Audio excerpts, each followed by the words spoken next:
Mangrove Jacks Red IPA. This is only a half glass, I'll tell you why. So this has been the keg for 3 weeks now. It's carved up really well, as you can see. Clarity's coming good. Colour's pretty good. Let's go in for a smell.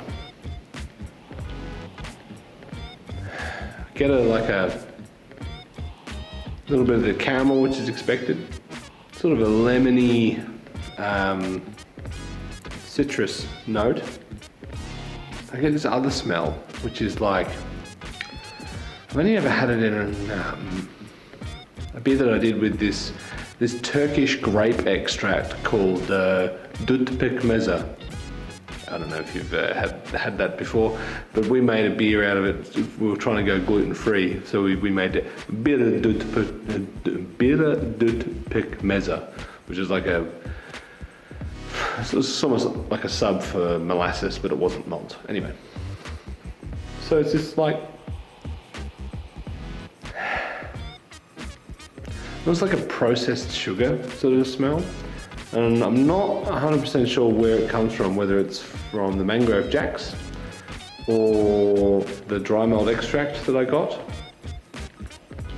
And it's got a bit of the dry malt extract, it's got a bit of like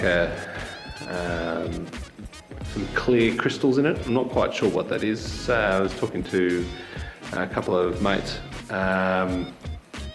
They reckon it could be an anti-clumping agent.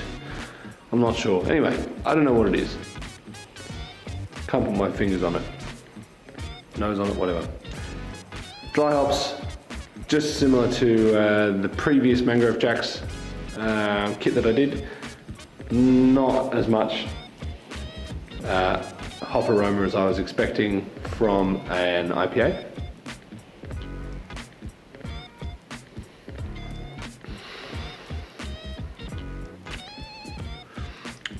Got a bit of bite. It's like a citrusy bite. It's quite bitter still. Similar bitterness to the Simcoe IPA. I mean, it's definitely bitter enough for an IPA, but I'm getting a little bit of that caramel sweetness.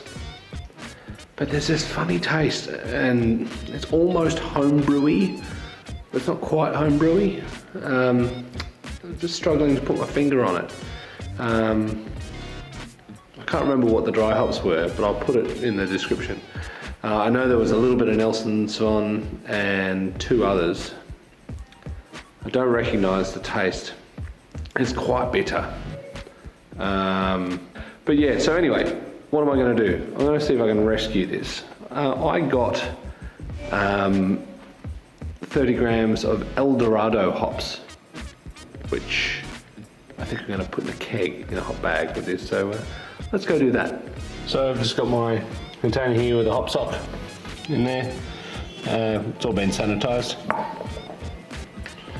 We're just going to go in. Now I'm probably going to lose some of the finer bits, the dust, but you know, care factor 0. At the moment I'm just trying to rescue the beer, make it a little bit more interesting. If it goes a little bit more hazy or grassy, then that's what's going to happen. So let's tie this up.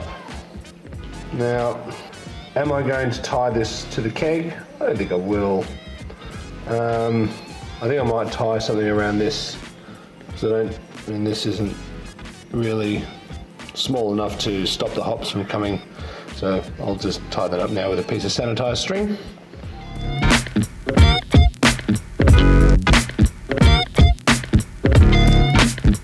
So there you go. This is my little bag of hops. Let's go put it in the keg. Right, first things first, let's turn off the gas. Alright.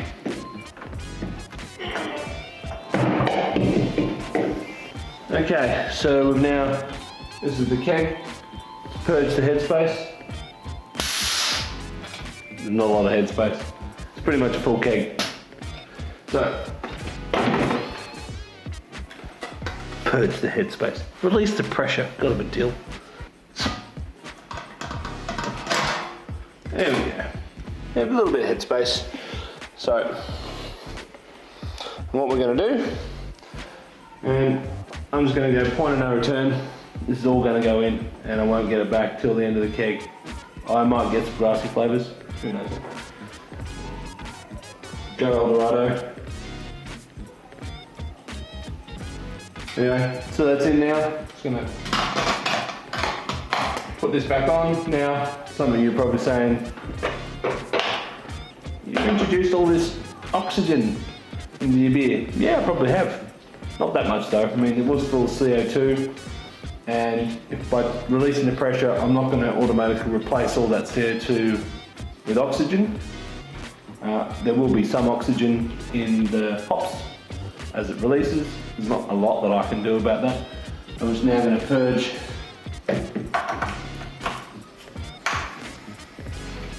the headspace with CO2.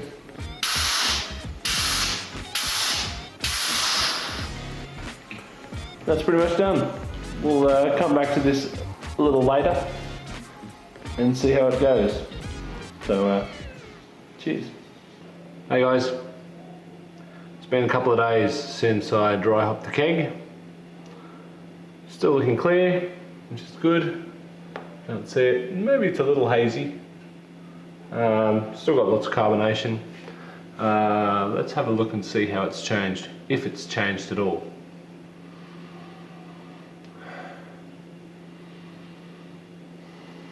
Not getting an awful lot of difference on the nose, though it is a little cold. I just poured this, as you can see. Maybe just a little bit. The Eldorado hops, they say watermelon, lifesaver, like a fruit tingle almost. Fruity. Maybe getting a little bit of something, although I only added 30 grams. It's not a huge dry hop, but let's see how we go. There is a layer of fruitiness, sort of just trying to push down that other taste, that bitter dut pekmeza taste that I was talking about earlier. Yeah, maybe a bit of like a watermelony fruitiness on the back. But yeah, a little disappointed if I'm honest with the Mangrove Jacks Red IPA. The common theme, well, of the two pouches that I've done, admittedly it's only two, but they are IPAs. They're quite bitter. These were both rated at 4 out of 5 for bitterness, whatever that means. It's like 80% bitterness. No. I would probably put this around 50%. 50%. Oh, got me thinking about that now. 50 IBUs, maybe. Yeah, but the beer's only like a 5%. It doesn't have an awful lot of sweetness to help kind of balance that out. So it does finish quite dry and bitter. But yeah, if I was to recommend anyone doing, well, the Red IPA and the Simcoe IPA, I would start by doubling the dry hop amount. So the Simcoe had 50 grams. I'd put an extra 50 grams in, so it's a total of 100 grams in a 23 litre batch. And this had a total of, I think it was 50 grams also. It was Mosaic, Citra and Nelson. I think most of it was Mosaic, then a little less Citra, and Nelson was the smallest. I'd just double it again. Same hops, because they're a bit lacking. But yeah, that's my thoughts on this. Yes, it's easy, and I mean, it is what it is. They're great, they're convenient. They produce okay beer.